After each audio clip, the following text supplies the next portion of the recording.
नीतीश कुमार अगले 10 सालों तक अभी बिहार के मुख्यमंत्री रहे। बिहार में किसी नेता का लालू भी फेल कर गए, बीजेपी तो बार बार फेल करती है, अमित शाह बार बार फेल कर जाते हैं। बिहार में अगर कोई चाणक्य है असल मायने में तो वो सिर्फ और सिर्फ एक नेता है, नीतीश कुमार, जिनके पास 115 विधायक रहे तो भी वो मुख्यमंत्री बनते हैं, 45 विधायक है तो भी मुख्यमंत्री बनते हैं। और नीतीश कुमार इतने सातिर और दूरदर्शी नेता है कि वो एक्सप्रेस नहीं होने देते हैं अपने भावों को।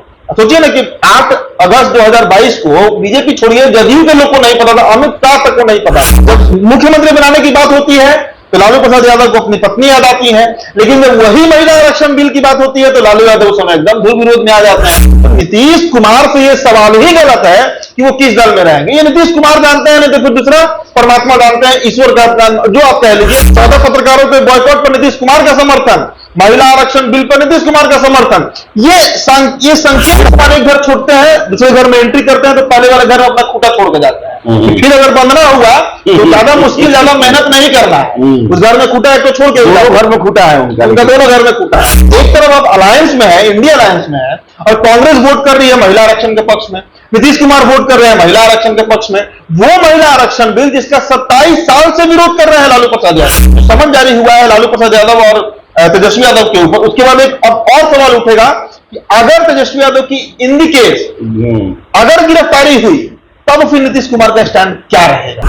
तो ये वही आरजेडी है जिन्होंने कभी भगवतिया देवी को सांसद बना दिया था, यही लालू प्रसाद यादव है। गया की रहने वाली, दलित परिवार से आने वाली, ईटा तोड़ने वाली, पत्थर तोड़ने वाली, ईटा तोड़ने वाली, और उनको आप सांसद बना दिया। 3 बार अमित शाह बिहार आते हैं और कहते हैं कि नीतीश जी के लिए सारे दरवाजे बंद हैं। 4थी बार अब आते हैं 16 सितंबर को, तो कभी भी तो वो लाइन ही वो गायब कर देते हैं। वो तो ऑफर कर रहे हैं अमित शाह। नमस्कार, आप देख रहे हैं द बिहार टॉप। मैं हूं आदेशपुरी। भारतीय राजनीति में विरोध का एक सबसे बड़ा शब्द है कि अगर ये काम करना है तो मेरी लाश से गुजरना होगा।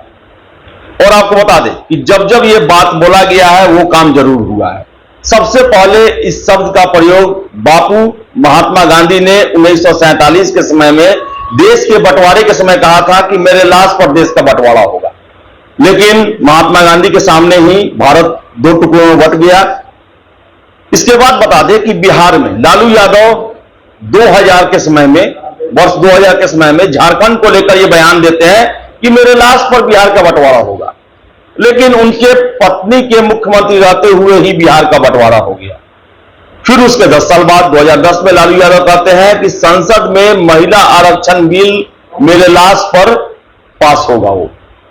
लेकिन बता दें आपको कि लालू के रहते हुए ही महिला आरक्षण बिल भी पास हो गया, दोनों सदनों से। अब आखिर क्या वजह है कि एक जमाने में लालू यादव मुखर तौर पर समाजवादी पार्टी भी महिला आरक्षण बिल का विरोध करती थी, लेकिन आज वो कुछ नहीं कर पा रहे हैं। इसका असर क्या होगा? आखिर किस कारण से लालू यादव इस बिल को पास नहीं होने देना चाहते थे? आखिर क्या कारण है कि नीतीश कुमार इसका स्वागत कर रहे हैं? भले ही उनके राष्ट्रीय अध्यक्ष विरोध कर रहे हो बीजेपी का, लेकिन वो जो है अंततः इस बिल के समर्थन में ही वोट करते हैं। हमारे साथ है हमारे सहयोगी उदित तारियन। उदित जी, क्या कारण है, विरोध का कारण क्या रहा लालू यादव के? अब क्या परिस्थितियां बनेंगी इसके बाद? विरोध का तो खैर कारण अब तो ये लालू प्रसाद यादव ही जानते होंगे कि भाई आखिरकार महिला आरक्षण से इतना क्यों उनको चिढ़ रहा, या वो अकेले इस खेमा में नहीं है, शरद यादव भी रहे। शरद यादव ने तो यहां तक कहा था कि मैं जहर खा लूंगा लेकिन ये बिल पास नहीं होने देगा। मुलायम सिंह यादव भी इसका पुरजोर विरोध किया है संसद में, ऑन रिकॉर्ड है ये सब। तो एक जो समाजवादी धारा रहा बिहार उत्तर प्रदेश हिंदी पट्टी में, इसमें तमाम जो और खासकर जो यादव नेता रहे उनका बड़ा जबरदस्त विरोध रहा। हालांकि देखिए, इसको आप विडंबना कहिए जो कहिए, यही लालू प्रसाद यादव अपनी पत्नी को ही बिहार का मुख्यमंत्री का गद्दी सौंपते हैं। सारा लोग को नहीं सौंपे थे, साधु यादव सुभाष यादव को या अपने भाई लोग को नहीं सौंपे थे।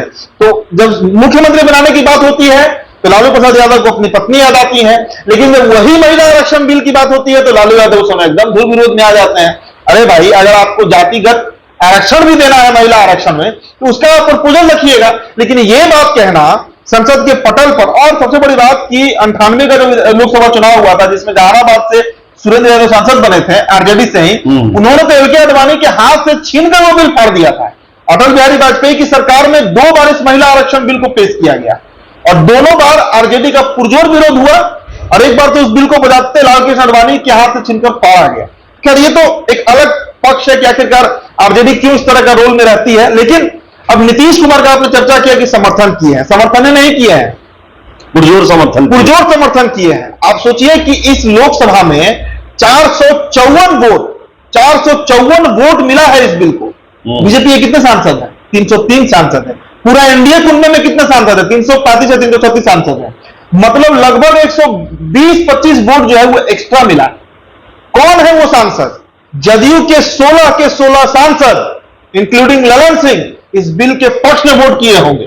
हम दावा तो नहीं कर रहे हैं, लेकिन जो संख्या मिला है इस बिल को, जो समर्थन मिला है इस बिल को, नहीं, वो खुद बोले संसद में कि हम समर्थन करते हैं, हालांकि बाद में उन्होंने कई तरह का विरोध भी जताया, लेकिन वोट इसके पक्ष में पड़ा है। तो ये बात अब बिहार में एक बड़ा मतलब आप कहिए कि भूचाल ला रहा है। आप इस बात को समझिए कि आज तेजस्वी प्रसाद यादव और नीतीश कुमार एक दूसरे के साथ कहीं भी कंफर्टेबल, अभी परसों का बात, परसों जब पत्रकारों ने नीतीश कुमार से यह सवाल किया कि क्या सब कुछ गठबंधन में सही है, ऑल इज वेल है, नीतीश कुमार जवाब नहीं देते हैं। तेजस्वी यादव को आगे बढ़ाते हैं, बोलते हैं कि बोलो, तुम बोलो क्या हो रहा है, नहीं हो रहा है। ये बॉडी लैंग्वेज जो सीएम का है। अब सबसे बड़ी बात आदेश जी, आप तो प्रत्यक्ष रहे हैं मेरे साथ। 8 अगस्त 2022 को क्या हमको, आपको या बिहार के किसी पत्रकार छोड़िए, जदयू के साथ विधायकों तक को पता नहीं होगा कि अगले दिन 24 घंटे के अंदर में नीतीश कुमार इस्तीफा देकर महागठबंधन के साथ सरकार बनाने जा रहे हैं। अमित शाह को पता नहीं था, वो भी अमित शाह को नहीं पता था, वो भी फोन करके पूछ रहे हैं भाई क्या हो गया। तो नीतीश कुमार से ये सवाल ही गलत है कि वो किस दल में रहेंगे। ये नीतीश कुमार जानते हैं, नहीं तो फिर दूसरा परमात्मा जानते हैं, ईश्वर का जो आप कह लीजिए, वो विधाता ही जानता है, नहीं तो नीतीश कुमार जानता है। दो व्यक्ति, मतलब दो ही जगह इस बात का पता होता है। बिहार में आज लालू यादव छोड़िए, ललन सिंह नहीं कह सकते हैं कि आज 22 तारीख है, 23 सितंबर को नीतीश कुमार कहां रहेंगे। और 9 सितंबर के बाद से जो घटनाक्रम बदला है बिहार के परिप्रेक्ष्य में, नरेंद्र मोदी और नीतीश कुमार की मुलाकात, G20 का डिनर, और उसके बाद अगले दिन बिहार का खजाना खुल जाता है केंद्र की तरफ से 3884 करोड़ के लिए, उसमें 1942 करोड़ रुपया तत्काल, जबकि रविवार का दिन रहता है, केंद्र जो है वो बिहार सरकार के फंड में ट्रांसफर करती है। इसके बाद ललन सिंह कहते हैं कि हम इंडिया अलायंस की बैठक में नहीं जाएंगे, स्वास्थ्य का हवाला देते हैं। उसके बाद 14 पत्रकारों के बॉयकॉट पर नीतीश कुमार का समर्थन, महिला आरक्षण बिल पर नीतीश कुमार का समर्थन। ये संकेत है। फिर आए अमित शाह 16 तारीख को झंझारपुर, और वहां पे अमित शाह कहते हैं ये बात, डंके की चोट पर कह के गए कि नीतीश जी आप गलत अलायंस में चले गए हैं, वहां पर आपका गुजारा नहीं है। बिहार में आज नीतीश कुमार इनएक्टिव हो गए हैं और लालू प्रसाद एक्टिव हो गए हैं, इसलिए बिहार में जंगल राज है। इसका क्या मतलब है कि अमित शाह आज भी इतना कुछ होने के बावजूद नीतीश कुमार को दोषी नहीं ठहरा रहे हैं बिहार में जंगल राज के लिए। जंगल राज के लिए लालू प्रसाद यादव पर ही टारगेट रहा।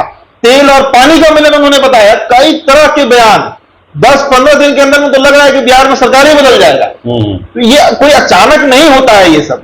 और इसका संकेत सबसे पहले जानते हैं कब मिला था? 17 और 18 जुलाई को, जो बेंगलुरु की बैठक से नीतीश कुमार भागे थे। इस बात को एक्सेप्ट करना होगा, नीतीश कुमार वहां से बेमन से लौटे थे और यहाँ पे तो कह दिए कि राजगीर के मलमास मेला का निरीक्षण करने हम आए, लेकिन उद्घाटन, वही जो उद्घाटन निरीक्षण जो कह लीजिए, लेकिन ये तथ्यात्मक तौर से और राजनीतिक एंगल से ये बात डाइजेस्ट नहीं होगा, किसी को नहीं पचेगा बिहार में, देश में। नीतीश कुमार का मन उसी दिन उचट गया था। मानते हैं पहली बैठक जो हुई 23 जून को हुई थी ना पटना में, 23 जून को जो बैठक हुई, मानते हैं उसमें संयोजक का नाम नहीं डिक्लेयर हुआ। पहला बैठक था, जान परिचय भी हो रहा होगा, कई तरह का बात हुआ। लेकिन दूसरे बैठक में बिहार और नीतीश कुमार दोनों आश्वस्त थे कि इस बार नीतीश कुमार का नाम डिक्लेयर कर दिया जाए। डिक्लेयर नहीं होता है नीतीश कुमार इस पर। नीतीश कुमार पर रणनीति लेकर पहुंचे थे बेंगलोर, लेकिन उनको कोई बात तक नहीं किया, उनको तवज्जो भी नहीं दिया गया। और हर बार ये बात भी नोटिस करना होगा कि महफिल जो है वो लालू प्रसाद यादव लूट ले जाते हैं। अब है जो कारण, अभी मुंबई की ही बैठक हुई, वहां भी लालू प्रसाद यादव ही सेंटर ऑफ अट्रैक्शन बन गए। तो नीतीश कुमार को ये तो कचोट रहा होगा ना। और नीतीश कुमार इतने सातिर और दूरदर्शी नेता है कि वो एक्सप्रेस नहीं होने देते हैं अपने भावों को। सोचिए ना कि 8 अगस्त 2022 को बीजेपी छोड़िए, जदयू के लोग को नहीं पता था, अमित शाह तक को नहीं पता था, मतलब सारा सूत्र, सारे मतलब कोई मन टटोल ही नहीं पता है नीतीश कुमार को वो चाह क्या रहे हैं। नीतीश कुमार का अभी बॉडी लैंग्वेज कैसा देख रहे हैं? बॉडी लैंग्वेज जो है वो बहुत कुछ बता देता है। अभी ऐसा लग रहा है बॉडी लैंग्वेज जो वो गठबंधन बदलने से पहले उनका जो रहता है। अच्छा, एक बात बॉडी लैंग्वेज पर हम आएंगे, लेकिन एक बात हम लोग और गौर करना होगा। दोषी आप बताइए, बीते 1-1.5 सालों में बीजेपी के खिलाफ नीतीश कुमार का बयान बहुत डट कर आप कब सुने?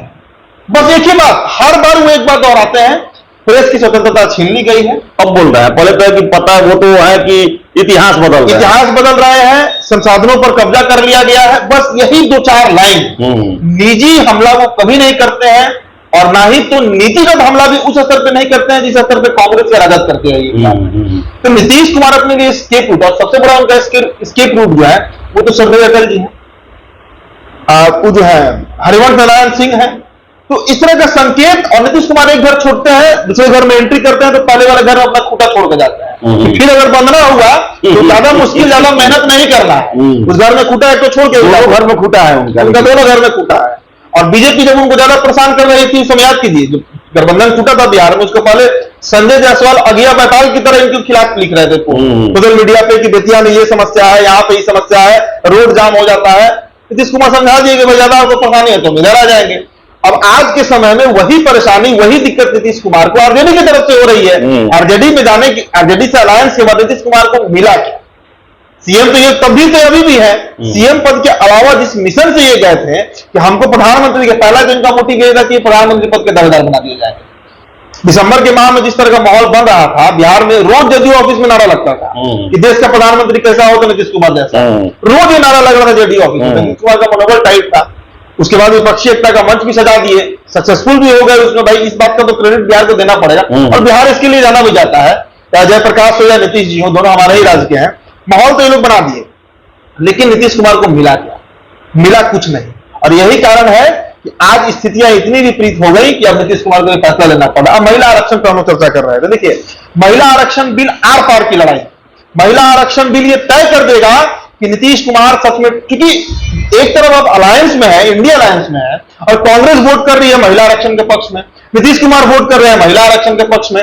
वो महिला आरक्षण बिल जिसका 27 साल से विरोध कर रहे हैं लालू प्रसाद यादव, तो पटरी कैसे बैठेगा? बैठ ही नहीं सकता है।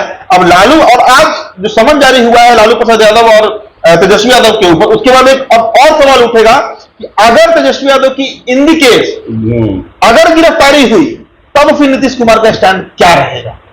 क्योंकि जितना गंभीर मामला है और अब समन जारी कोर्ट के द्वारा कर दिया गया है, इस पर 1 महीने में फैसला। लेकिन उदित एक बात है कि महिला जो आरक्षण बिल जो है सभी लोग उसका समर्थन कर रहा है, और क्या आरजेडी जो है इस पर फैसला ले सकती है और महिलाओं का बैर ले सकती है? पूरे देश में महिला उत्थान के विलन के रूप में फिर आ सकती है क्या, जबकि इनके सहयोगी ही साथ दे रहे हैं? अब 27 साल से तो ये लोग विरोधी कर रहे हैं, लेकिन अब तो पास हो गया। अब तो स्वीकार कर सकते हैं। तो इस पर बयान कहां आया है आरजेडी का?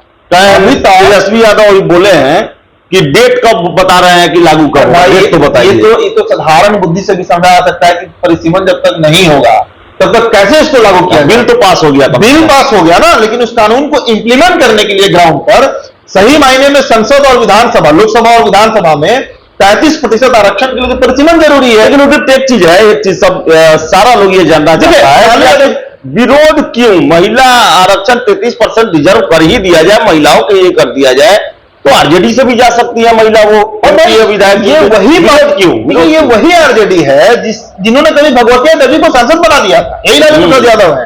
गया की रहने वाली, दलित परिवार से आने वाली, ईंटा तोड़ने वाली, पत्थर तोड़ने वाली, ईंटा तोड़ने वाली, और उनको सांसद बना देते हैं। फिर इस बिल का विरोध आखिरकार, और आरजेडी घिर चुकी है। आरजेडी में तेजस्वी यादव का ये सवाल तो इरेलेवेंट सवाल है कि इसको जल्दी लागू किया जाए। भाई कानून है, कानून अपने समय पर काम करेगा, जब परिसीमन होगा नहीं कैसे इसको आप लागू कर सकते हैं? ये संभव है लागू होना, वो तो अपने समय पर, निर्धारित समय पर ही होगा। चाहे 24 के पहले हो जाए, 24 के पहले संभव नहीं लगता है, 24 के बाद ही होगा, 29 के चुनाव से लागू होगा। लेकिन बिहार के विधानसभा चुनाव में इसका असर पड़ सकता है, क्योंकि अगर समय पर चुनाव हुआ और 2025 के अक्टूबर-नवंबर में वोटिंग हुआ तो उसके पहले हो सकता है कि परिसीमन कर लिया जाए। 2 साल का समय है, इस दौरान किया जा सकता है। उसका एक बड़ा असर जो है ना वो पड़ेगा विधानसभा चुनाव में। और ये तेजस्वी यादव हो या लालू प्रसाद यादव हो, ये लोग अब घिर चुके। आप बताइए ना कि जिस समय ये बिल की चर्चा हुई लोकसभा में, एक भी वो नेता, लालू प्रसाद यादव और तेजस्वी तो वो नेता है जो मीडिया को बुलाकर बयान देते हैं। इस मुद्दे पर उनको क्या जरूरत पड़ गई कि वो राबड़ी देवी से ट्वीट करवा रहे थे? और भाई इसमें आप जातिगत आरक्षण चाहते हैं, इसकी मांग जदयू भी कर रही है, इसकी मांग कांग्रेस भी कर रही है, लेकिन वो लोग विरोध नहीं कर रहे हैं। आरजेडी तो इसका विरोध में है, और इसीलिए आज आरजेडी अलग थलग पड़ी हुई है। तो ये जो समय चल रहा है 9 सितंबर के बाद से।